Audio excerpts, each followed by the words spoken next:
Hi guys, and welcome again to Miss B's virtual classroom. Our lesson objective today is going to be to interpret and make scatter plots of bivariate data. So one thing we have to look at is, what does this word mean in our learning objective? And whenever we see bi, we want to think of two. All right, so bi means two. All right, and if you can see, there's the word variate. All right, and that sounds an awful lot like variable. So it's when there is two variable data. All right, so let's take a look at this. One of the ways we can see, or one type of data that shows bivariate data is in a scatter plot. So if I look here, we're going to go over some vocabulary first. And a scatter plot is a graph that displays bivariate data in the form of ordered pairs.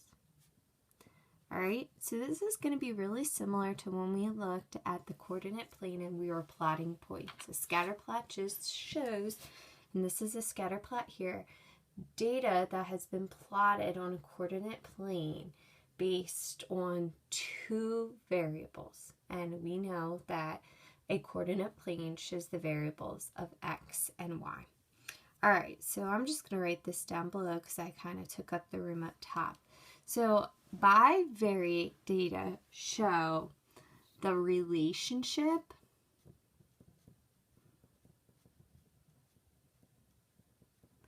between two variables. And this makes sense too, because remember I told you we can derive the meaning of this by seeing that there is the bi here, and then variate is the variable. So it's pretty simple. They show the relationship, and we've seen this in math, but also in probably your science classes when you plotted things. What is the relationship of time to temperature, or distance and speed? So you'll see this throughout a lot. All right, so let's take a look at an example. And the first one here is reading scatter plots. On the graph at the right, tell what the ordered pair for 1,500 represents. Each point on the scatter plot represents one ordered pair. Okay, so this is where we need to come and we need to look at our axes, okay? So our x-axis shows the years that people were employed, and our y-axis shows how much they raised. And we can figure this out is raised received by the workers based on the number of years they have been employed. So we can kind of figure out, if we didn't have labels for our graphs, what they should be based on the title. And that's why titles are so important to have on graphs. So raised received by workers based on the number of years they have been employed. So the raise and the number of years of employment have a common relationship. So let's go back to our normal question. What does the order pair represent? So they want to know, okay, what does this 4 mean? And what does this 1,500? Well, remember, our points are always plotted in x and then y. So I'm going to come to the x first. Years employed. So the 4 represents the years employed.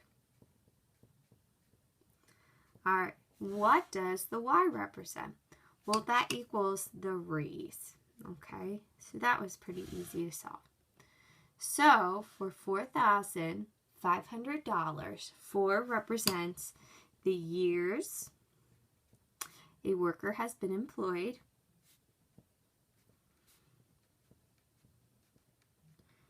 And they are really underestimating the amount of space we need on the sheet. And then the 1,500 represents amount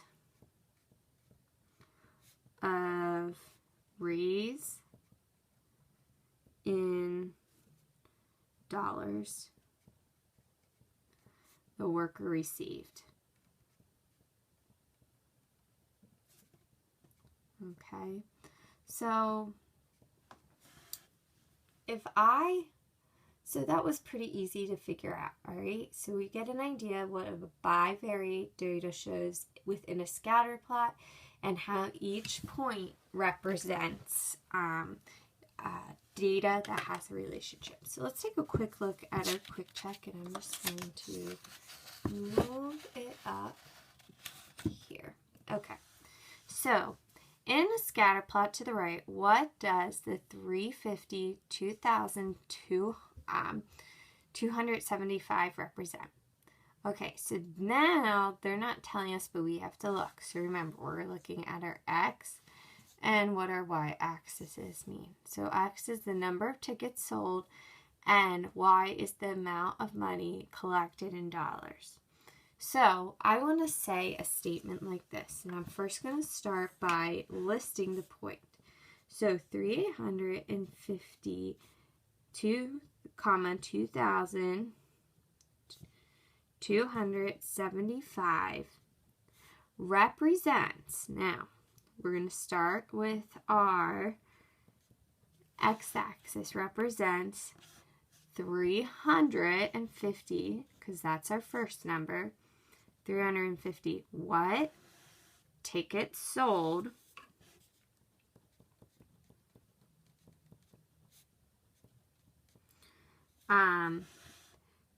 now we have to kind of look. We should have looked here too, and that was my bad.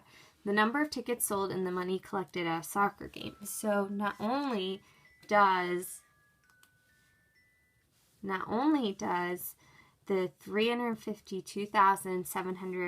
275 represent 350 tickets sold, but specifically to a soccer game with 2,275 collected in ticket sales. And that is our y-axis, okay? We get the 275 shows, okay, here's the number of tickets for the soccer game sold, and then here's what we collected in dollars. So I should have a little dollar sign here. All right, so let's look at question B then. How many tickets were sold when the amount of money collected was 2,700? Well, now they're asking us to look. So I'm going to come over here, and here is my 2,700, and the only dot that falls at this y coordinate is here.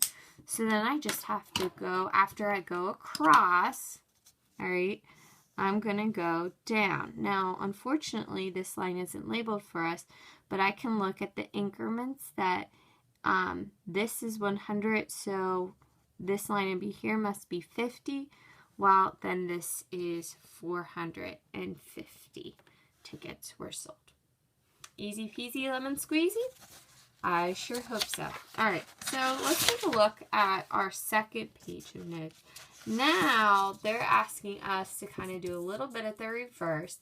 They want us to make the scatter plots. All right, so oops, sorry about that.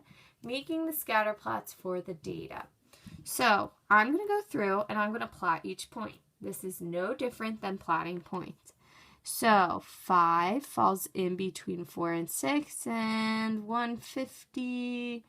This is going to be about 140 here, so it's going to be halfway in between here. All right, then we're going to have our 4, and then that's going to be 112, so this is 110, it's going to be like right here.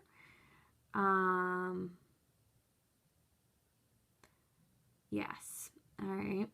Then we have 7 at 217.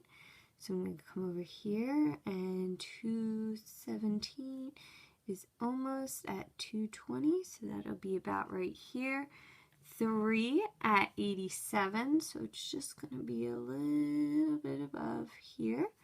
All right, 8 at 216, 8, and then we're going to go up to 216. All right, and this other one was 217, so it would be right below it. And then finally 5, 155. So this one's going to be right on top of it.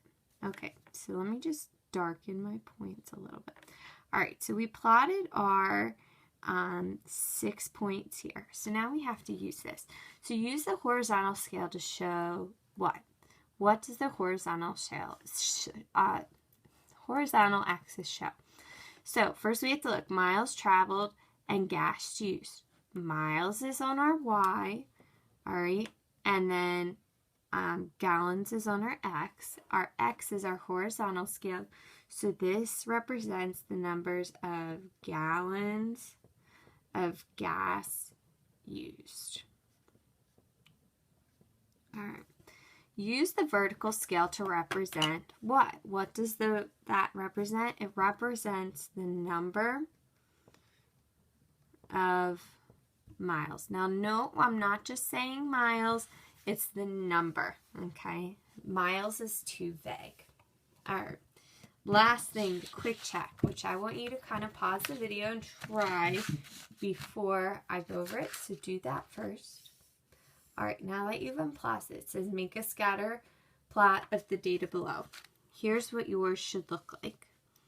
You should have this point here, then this point here.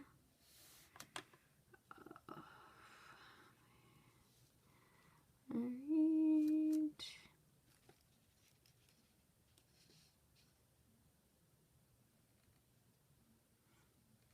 You should have this one here. This is harder to do when you're, just winging and showing the answers. Then you have one at 720. Then you've got another one sitting real close to it. And then we've got the 12 at just above 9. So we've got one here. We have one, right about here. And then one that sits about here. All right, so if I went through and I plotted these points, they're going to be there. Now make sure they're not all going to fall exactly on a line. So I need to make sure that I am looking and saying, where about do they fall? I have to pay attention to the years and the scale of that. It's not going to be 3 here. It's actually going to be 2. And then as this goes up here, it goes up by actually 1. So we have to be careful as to how our scale is before we go and label that. All right, hopefully you got this right. If not, raise your hand and see me. All right, have a good rest of your day.